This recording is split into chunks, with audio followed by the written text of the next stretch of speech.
Iguais a nós, seres humanos, os animais de estimação são acometidos por doenças. Entre elas está as doenças de pele. Mas você sabia que seu animalzinho pode ter esse tipo de doença? E caso aconteça, você sabe qual especialista procurar? Não. Ano passado, minha cachorra ficou doente, não sabia o que era, eu levei numa ONG. Não. Normalmente acho que é veterinário. A minha cachorra tem problemas de pele, mas normalmente a gente leva no veterinário mesmo. Ele faz remédio, só que não resolve.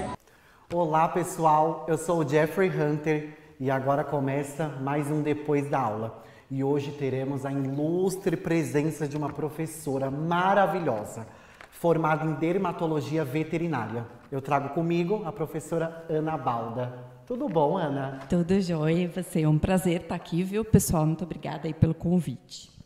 Ana, eu queria te dizer, antes de mais nada, que você está tomando o nosso chá maravilhoso. Vamos fazer Ana. um brinde aqui, Um brinde, Ana. Saúde, Jeff. Saúde, pode me chamar Ana. sempre. Vai ser uma presença ilustre pra gente sempre, toda vez. Ana, eu queria conhecê-la um pouco mais. O que te motivou a entrar nessa área? Então, primeiro eu fiz medicina veterinária, né? E aí eu conheci um professor que era especializado na área de dermatologia, e ainda somos poucos no Brasil, né? No país a gente tem 9 especialistas, de fato.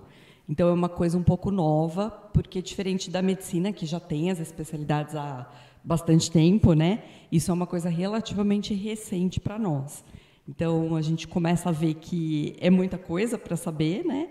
E aí, se especializar é sempre interessante, né? Porque você acaba entrando mais a fundo nos assuntos, tendo mais experiência, mais demanda e bastante esforço, né?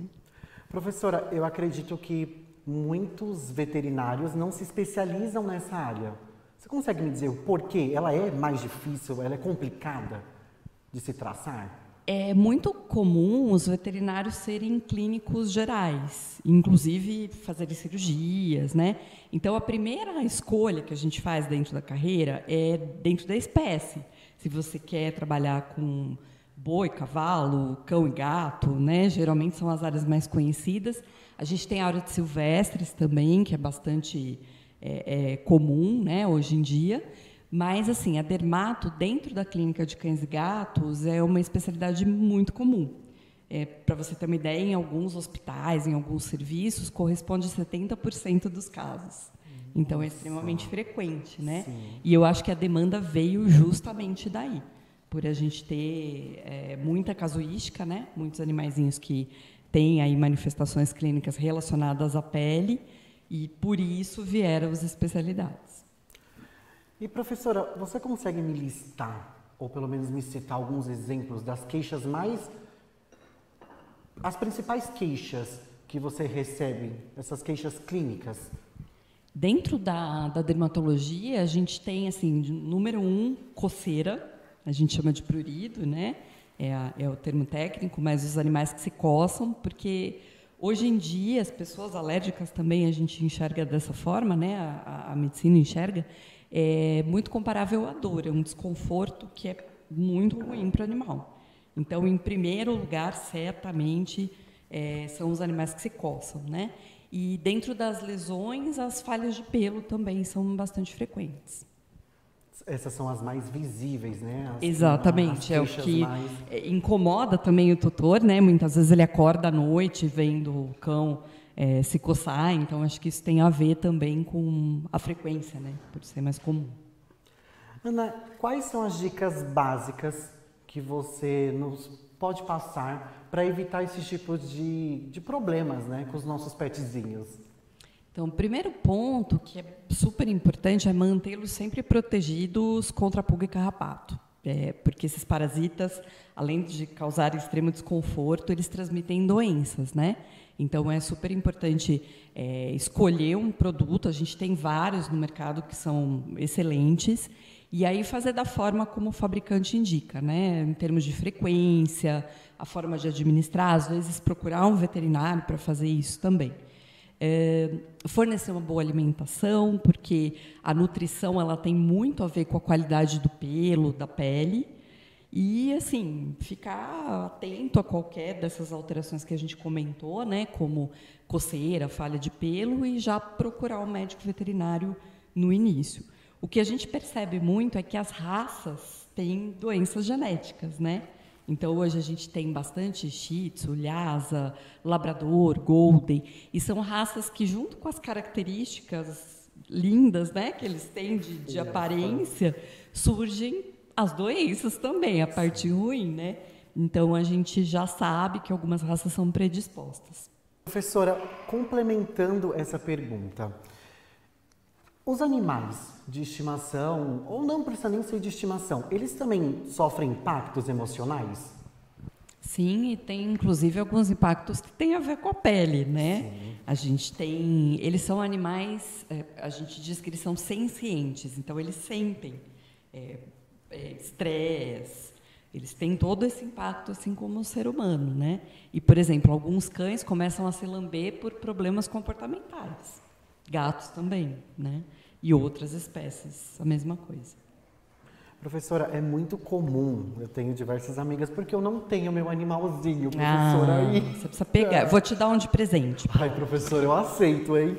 Professora, eu não tenho animais de estimação, mas as minhas amigas que têm, elas sempre me falam que é bem diariamente, não diariamente, mas grande parte das vezes, quando elas ficam muito tempo fora de casa, que elas voltam, os animais ficam tão felizes que acabam urinando.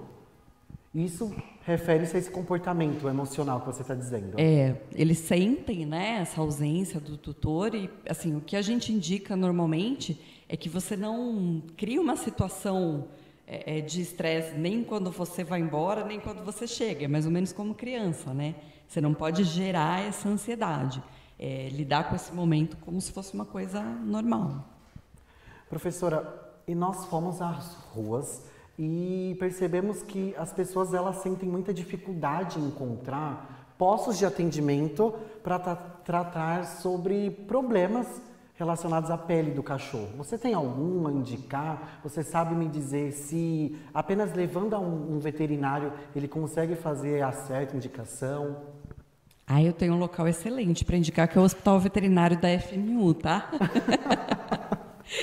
Lá a gente tem o atendimento e tem o pessoal que lida com dermato, né? Não são especialistas, como eu te falei, são poucos ainda os especialistas aqui no Brasil, mas a gente tem veterinários super competentes lá que, em todas as áreas, tá?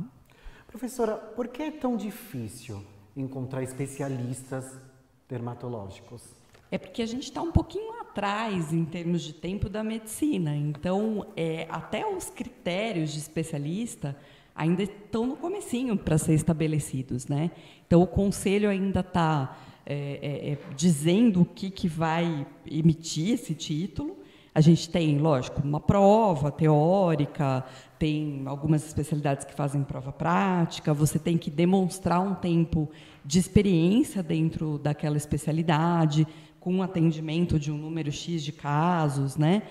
Publicação de trabalho, congressos, então, o número de horas que você viveu dentro daquela especialidade, cursos de especialização, de pós, então, assim, ainda tem pouco parâmetro justamente para selecionar esse profissional que vai ter o título de especialista.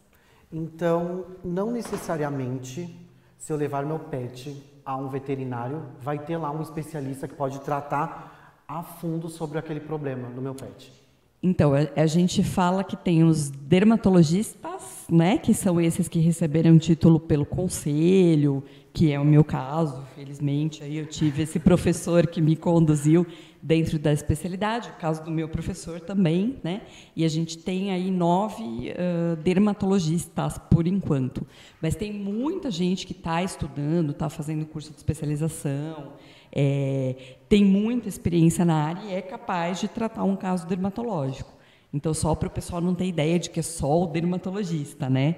Porque, como você falou, o veterinário ainda lida de uma forma generalista. Isso ainda é o mais comum. Né?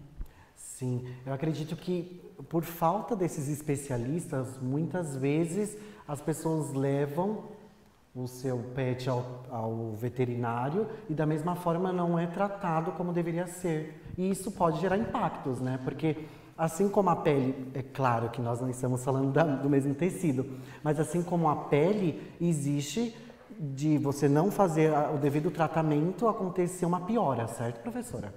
Sim, geralmente o especialista ele recebe o caso complicado ou o caso raro, né? Que também é uma premissa aí para encaminhamento, né? Muitas vezes é um caso que não é tão comum na rotina profissional e aí a gente, por ter mais tempo de vivência dentro da especialidade, diagnostica com mais facilidade. Professora, e para finalizar, eu quero te pedir aquela dica de ouro para quem ingressa, para quem está pensando ou iniciando essa carreira. Bom, dentro da veterinária não é diferente de rádio e TV, de jornalismo, que a gente estava conversando. Acho que tudo demanda muito esforço, muito estudo. E eu acho que cada vez mais a especialidade é a tendência, né? Porque a gente tem hoje muita informação em todas as áreas, né? Eu acho que a gente nem consegue acompanhar, né, o que vem de novidade, dependendo da área, você tem muita tecnologia envolvida também, e com a veterinária não é diferente. Então, eu acho que é isso, muito estudo, muita atualização, porque a gente nunca para, né, de estudar, e esse esforço aí com certeza vai levar ao sucesso.